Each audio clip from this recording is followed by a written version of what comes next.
My friend used to work at a sushi restaurant in Woodbury called Akita. I'm sure most of you that live here in Minnesota know where this restaurant is at.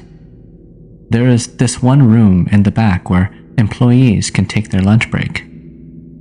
My friend often took her lunch break in that room. While she was eating her lunch, she accidentally dropped some food on the ground. She didn't think much of it and just tossed it into the trash, and that was that. A few days later, she came home at around 2 a.m. She got home and sat on the couch in the living room just to relax before heading to bed. By now, everybody was asleep in her house. While she was sitting there, the notebooks that were on the coffee table started flipping pages by itself. Then, the dishes on the dish rack in the kitchen started moving like someone was touching it. My friend got scared, so she went to sleep under the shrine in the living room for the night. While she was under there with a blanket over her head, she could hear footsteps running around her in the shrine. It sounded like little kids running around. A few days had passed. One night, while she was showering, she saw someone tugging the shower curtains and playing peekaboo with her. She said that it looked like a little girl. At this point, my friend hadn't told anybody about what had been happening to her. A month later, my friend and her parents took a trip to California to go visit their grandparents. While my friend was cooking in the kitchen, she saw the thing walk by in the corner of her eye. My friend got startled by it, and the cooking oil splashed and burnt her hand. While she was putting on the bandages, her uncle came up to her and asked her what had happened. She said that she accidentally burnt herself, but then her uncle said that he knew that something was up. He could sense that she was scared. She said that it was nothing, but he kept on pushing her to tell him the truth. This was when my friend finally told him that she thought that someone or something was following her, and that she saw it earlier, and that's what startled her. That was why she got burned. My friend's uncle is a shaman. He said that he could sense it since they arrived to his house. This was when they prepared a little ceremony and he did his shaman rituals. He then asked her questions about where she worked and what had been happening. She told him that she works at a restaurant in Minnesota. He then asked her if she had dropped any food while eating. She said yes, but only a few times. Her uncle told her that it was a little girl about 8 to 10 years old.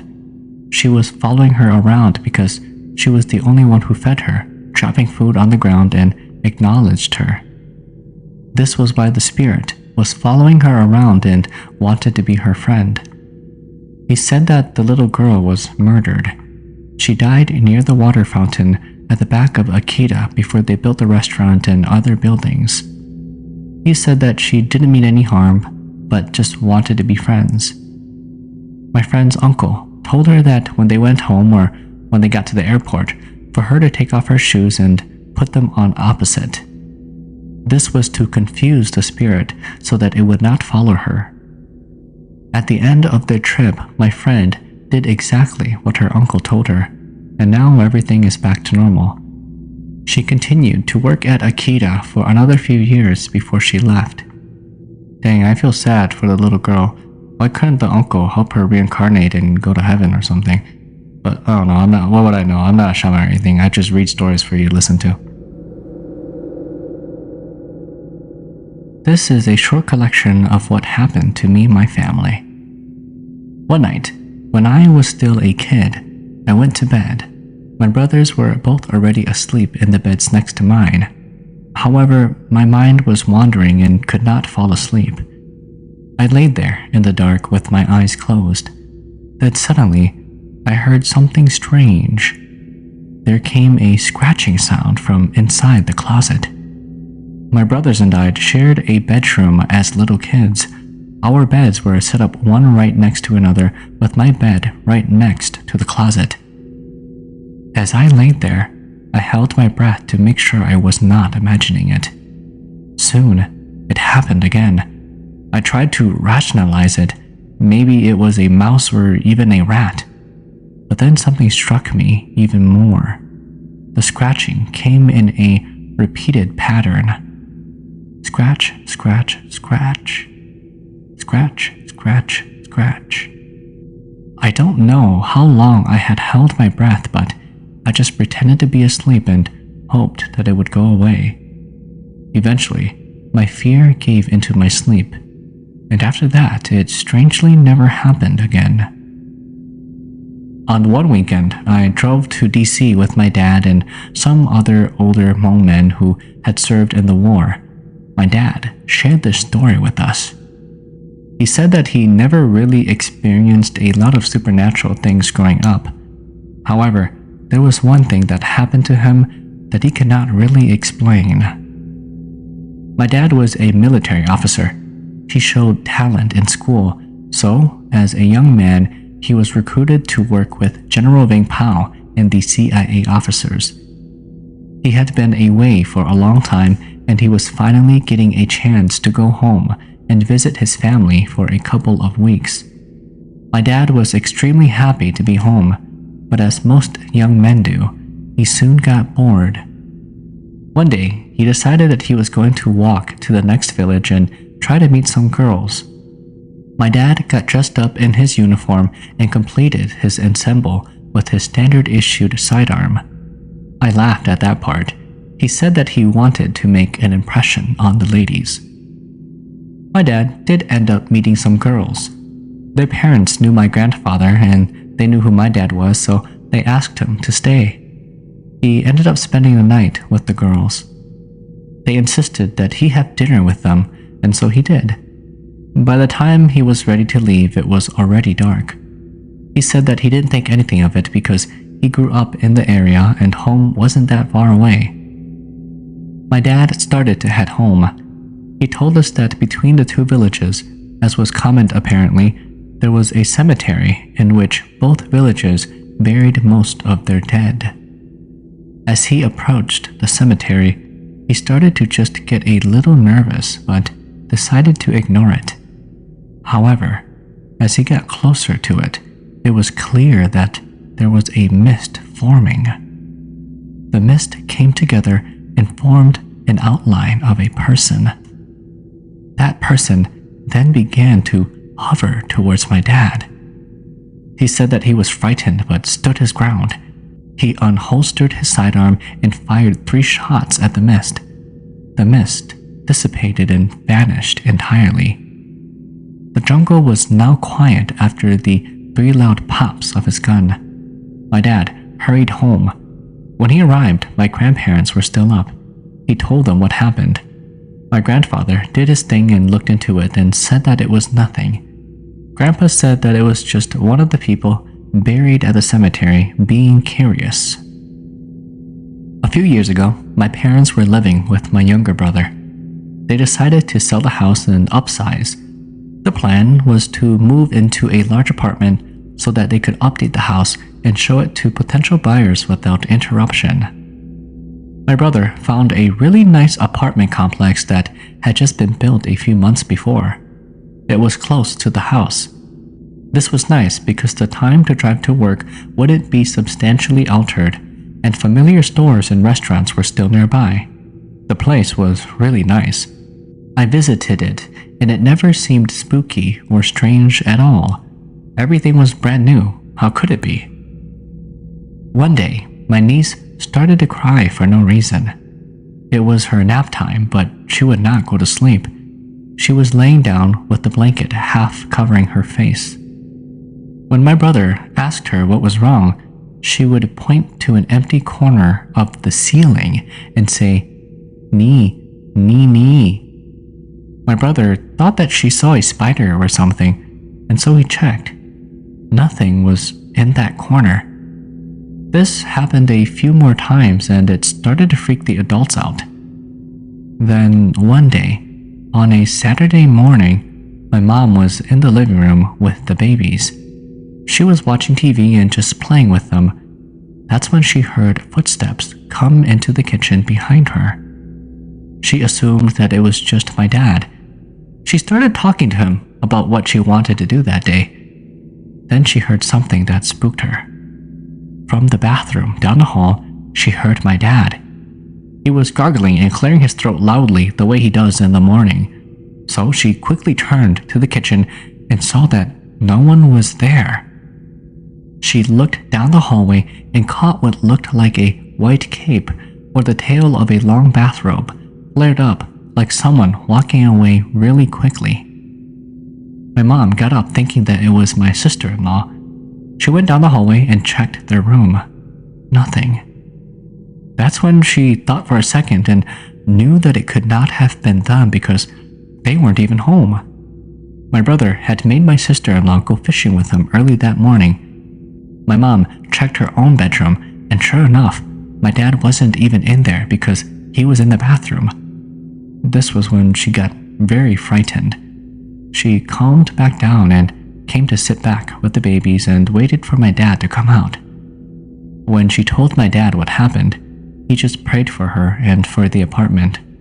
Well, actually, first my dad laughed, and then he prayed for her and the apartment.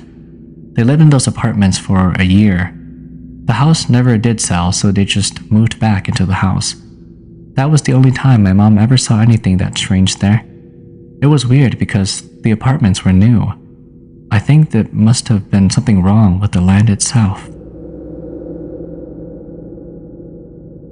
Interested in sharing your stories? Submit them to HmongChronicles@gmail.com or in the description below. Here is the next story. Thank you. For 9 years, we lived in a duplex when I was a kid. I loved that house. I loved that house for many reasons. One of the big reasons, though, was that my uncle and his family lived on the other side. My brothers and I were close to my cousins, so for us, it felt like an unending sleepover. We used to ask my dad to tear down the dividing wall so that we could just go back and forth and play whenever we wanted. But that house was by far the creepiest house I had ever lived in. I couldn't have been older than 6 years old when my dad bought that house. I remember going with him to check that house out. Both sides had identical reversed floor plans.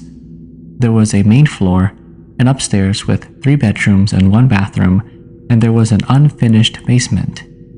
The basement was always spooky and cold. I hated being in the basement. The first time I went with my dad to the house, we checked out the basement. There was a pentagram painted on the wall in red paint. My dad painted over it, but you could still make it out for all the years that we had lived there. The first few signs of paranormal activity in that house was experienced by both of my younger brothers. We were very small at the time. The 3 of us shared a room. My dad set up 3 beds for us, but my younger brothers always slept in the same bed. I slept in the far bed opposite of them. One night, after I had fallen asleep, my middle brother woke up for no apparent reason. He noticed that there was a dim light in the room. He looked up, and sure enough, there was a ball of light hovering at the ceiling. He just stared at it. The light moved back and forth. He said he whispered my name, but I was sound asleep. He whispered our youngest brother's name, and he was also awake. "Do you see it?" "Yeah, I see it," my younger brother answered. They were only about 6 or 7 years old at the time. They said that the light would fly down and shock their faces, then fly back up like it was playing with them. My brothers quickly pulled the covers over their heads, but the light, for some reason, just flew through the covers and shocked them again. They laid there, scared out of their minds. After 15 minutes or so, the light faded and vanished. My brothers got up and ran to my parents' room. My dad responded by yelling at them and making them go to bed. To this day, they swear that they both saw it. After my grandfather died, something strange happened. One night, I was watching TV. I was still young, maybe around 10 or 11. Everyone else had gone to bed. I remember clearly, I wanted to watch Head of the Class. After the show ended, I carefully turned on all the lights downstairs. The downstairs was laid out so that the TV was in the living room. To get to the stairs, you had to go through the dining room and then to the stairs. So, I turned on the living room lights, and then the dining room lights, and then the stair lights. I went back in sequence to turn off the TV, the living room lights, then the dining room, and then went upstairs. That night, for some reason, I already felt spooked out, so I ran upstairs into the bedroom I shared with my brothers. I put some shorts on and then ran quickly to use the bathroom. As I ran by the stairs, I made sure to notice that all the lights were turned off. After I peed, I came out. When I came into the hallway, I looked down at the stairs and all the lights were on. At first, I thought that maybe somebody got up. I ran downstairs and looked around. Every single light was on, even the kitchen light. I was never even in the kitchen, just the dining room. Worse yet, no one else was awake. I quickly ran through and turned off all the lights. I then sprinted upstairs, threw the blankets over my head, and tried to go to sleep. I was never so scared as a child. Where I grew up, there was a creek that Hmong people loved to fish. It was secluded and beautiful. It was a little noisy though because it was underneath a flow-over dam. The dam had 3 levels. The lowest level had a section of the dam removed so that the water could flow fast and free. When I was a kid, there were no houses surrounding this dam. It was all woods. When my uncles first came to America, I can still remember that we would go out there and fish until dark without anybody bothering us. Sometimes we would even camp overnight. As a child, I never remembered seeing or hearing anything personally. However, the adults always talked about hearing voices or seeing shadows move in the woods. During the first half of the 20th century, it was rumored that the woods surrounding that dam was used as a dumping ground for hit victims by Chicagoland mobsters. Also, the highest part of the flow-over dam was at such an angle that people would always use it as a water slide. Every so often, some dumb kid would go into the water wrong and knock himself out, and then drown. Over the years, we saw emergency workers pull 2 bodies out of that creek. One time, some friends went fishing there. The oldest was only 16. He had just gotten his driver's license and wanted to take a bunch of his little cousins and his brother out to fish at that creek. The little brother was catfishing when his line snagged something heavy. It didn't pull back on his line, so he just assumed that it was a rock or maybe even a log. But when he pulled, the weight slowly came in. As he pulled his line and the thing surfaced, it was a dead body. The poor kid threw his pole into the water and ran. When he told his brother and his cousins, they all shook it off. They weren't supposed to go fishing without an adult, so they never told their parents. They told me and my brothers about it years later. Another time, a Hmong guy and his wife went to that creek in the afternoon along with a friend and his wife. Their plan was simple: stay late into the night and cast their net for fish. The thing was that netting was illegal there, but you know, I love my Hmong people. As soon as it started to get dark, they began to net. It was a good night and they were getting lots of fish. They had a couple of those 5-gallon buckets each, and those were filling up nicely with good eating-sized fish. Around 10 p.m., everyone got tired except for the Hmong guy. His wife and the other couple were on land just casually fishing with rod and reel. but the Hmong guy was still casting his net. Suddenly, a light flashed. They all got scared, thinking that it was a ranger. The Hmong guy was especially scared because he was still netting. Instinctively, he dropped his net and ducked under the water. The others were astonished by what they saw. They said they saw a ball of white light just hover over the water. It went to the spot where the Hmong guy went under. It hovered for a second or two, then it just vanished. When the guy came up, it was dark again. They all quickly packed up their gear and went home. When they got home, they got the news that my aunt had been in a car accident and died. The guy sat down at his dining table and wept openly for the longest time. That Hmong guy was an orphan. He came to America as a teenager, and for a time, my aunt and uncle took him in. She loved him like a son, and he treated her like a mother. I'm not sure if the light was her coming to say goodbye to him or if it was something else. But indeed, it was all very strange.